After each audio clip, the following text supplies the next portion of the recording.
पांडु का राज्य अभिषेक। धृतराष्ट्र जन्म से ही अंधे थे, अतः उनकी जगह पर पांडु को राजा बनाया गया। इससे धृतराष्ट्र को सदा अपनी नेत्रहीनता पर क्रोध आता और पांडु से द्वेष भावना होने लगती। पांडु ने संपूर्ण भारतवर्ष को जीतकर कुरु राज्य की सीमाओं का यवनों के देश तक विस्तार कर दिया। एक बार राजा पांडु अपनी दोनों पत्नियों कुंती तथा माद्री के साथ आखेट के लिए वन में गए।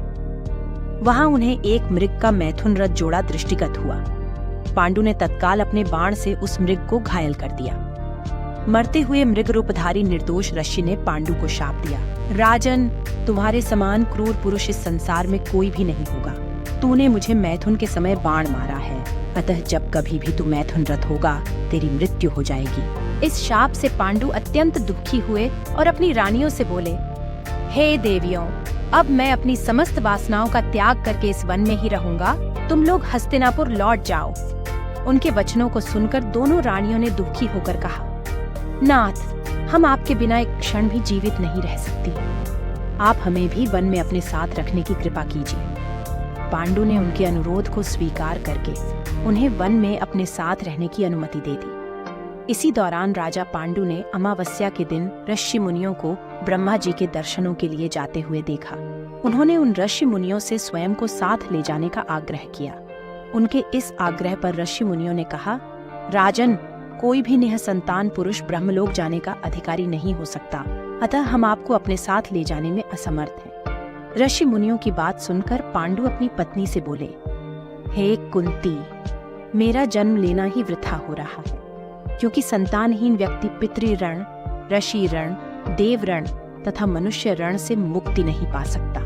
क्या तुम पुत्र प्राप्ति के लिए मेरी सहायता कर सकती हो? कुंती बोली, हे आर्यपुत्र, दुर्वासा ऋषि ने मुझे ऐसा मंत्र प्रदान किया है जिससे मैं किसी भी देवता का आह्वान करके मनोवांछित वस्तु प्राप्त कर सकती हूँ। आप आज्ञा करें, मैं किस देवता को बुलाऊं? इस पर पांडु ने धर्म को आमंत्रित करने का आदेश दिया।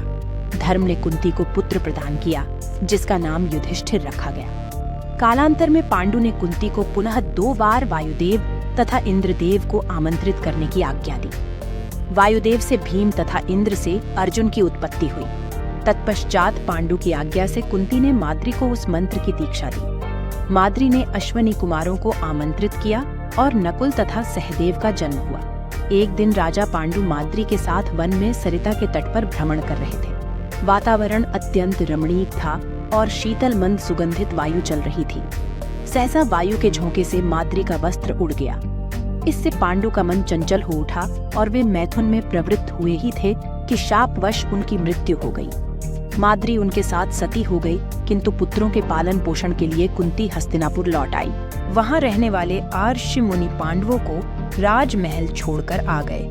आर्षि मुनि तथा कुंती के कहने पर सभी ने पांडवों को पांडु का पुत्र मान लिया और उनका स्वागत किया।